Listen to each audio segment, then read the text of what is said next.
Definitely from a position of strength, because we have stood our ground. There have been massive offensives being launched against Tigray by the combined forces of Abiy Ahmed and Isaias Afwerki. And we have been able to not only defend our positions, in many cases, their offensives have been unraveling as we speak in many parts of Tigray where offensives have been launched. Enemy forces are in disarray. As we speak, drones are targeting civilians in the capital where I am now. But peace being our strategic choice, we still insist that what is essentially a political problem can only be solved politically through dialogue. Well, you that's say a gesture we've made from a position of strength, not from a position of weakness.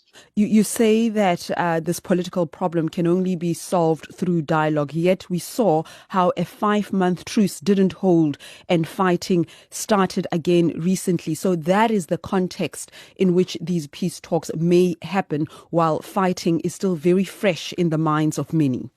Fighting was imposed on us. The cessation of hostilities unilaterally declared 6 months ago unraveled because Abiy Ahmed and Isaias Afwerki thought that they were prepared enough to launch an offensive because they thought they had secured the acquiescence of the international community to go ahead with their project. And of course, they launched an offensive with the assumption that they could crash us completely. 3 weeks on, they have not only failed miserably to carry through their project, but their forces in many fronts are crumbling like a house of cards. So it's very unfortunate that fighting resumed, but we still insist that a political solution, only political solution, is the way out, and talking is the best game in town. With the very little time that we have, can you tell us what is the one thing that is on the table for you and off the table in terms of negotiating points? What will you be insisting on? What we are insisting on is the government's willingness to abandon the use of force as a way of imposing its will on the people of Tigray. What we are trying to do is to make sure that the will of the people of Tigray should be fully respected.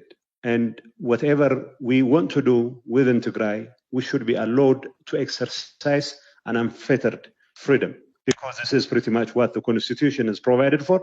But it's very unfortunate people who are not ready to live by the Constitution are doing everything to stand in the way of that freedom. Nothing short of that freedom will be acceptable.